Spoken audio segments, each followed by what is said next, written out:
I'm Scron. I'm going to be doing question number 1. The constant slash free term of our quartic function is negative 12, since it does not include any variables and therefore is a constant non-changing term. X has no impact on it. The leading coefficient is the first term on the function. For this, it is 2, but if we were only talking about x, x1, 4, then it would be 1. We look at their factors to perform trial and error in synthetic division until we get a remainder of 0 to get our factor form. Synthetic division is used to simplify the process of polynomial division. Synthetic division is when you line up all the numbers from your equation without x or any exponents and go through the process to get our answer of 2, 5, negative 3.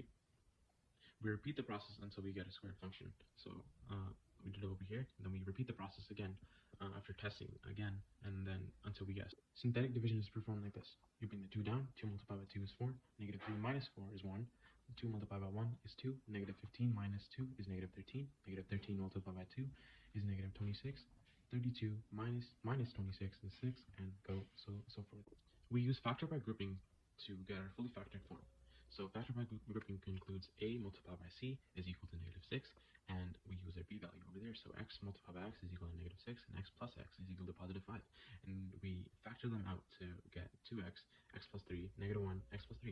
These two values are similar, so we group them together, and these two values can be grouped together as well, like that. And we have our factors like factors 2x minus 1 and x plus 3, and we combine those factors with our x minus 2 squared that we got from over here, our synthetic division, to get x minus 2 squared, 2x minus 1 and x plus 3.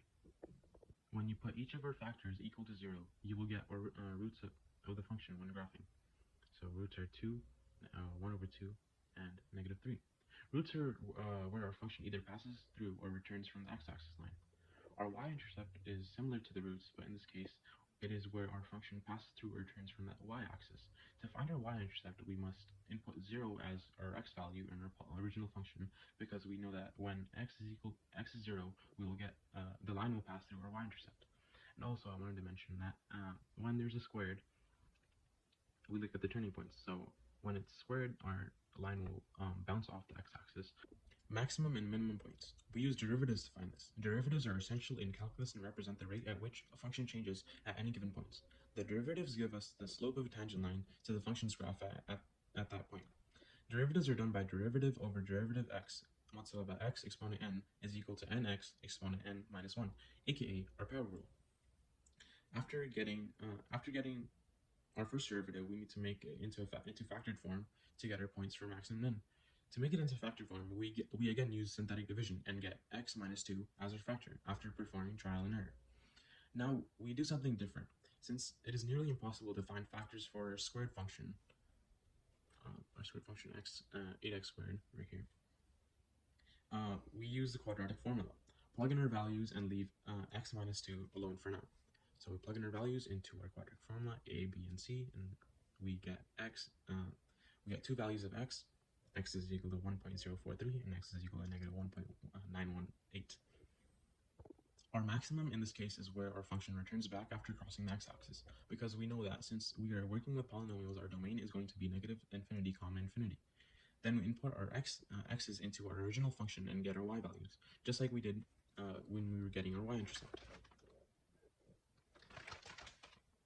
We know that we have a minimum since our leading coefficient is positive and not negative, hence why I put maximum in quotation marks, since we technically don't have a max.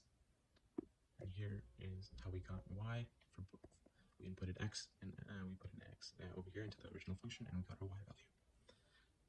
We got the degree of 4 by looking at our exponents. Over here, our biggest exponent was 4, and after we transformed it into a factored form, we add all exponents. So 2 plus 1 plus 1 is equal to 4. That is how we double check for degree. Our domain, since this is a polynomial, is going to be negative infinity, comma infinity. Our range for the function is y is bigger than negative 80.323, since this is our minimum. So y is always going to be above the minimum point. The end behavior of our function is as x goes to positive infinity, y also goes to positive infinity, and as x goes to negative infinity, y goes to positive infinity. These are our roots, negative 3, 0, 0.50, and 2, 0. And this is technically our maximum, since it goes above the x-axis line and returns back. And this is our minimum point, and this is our y-intercept as we covered earlier.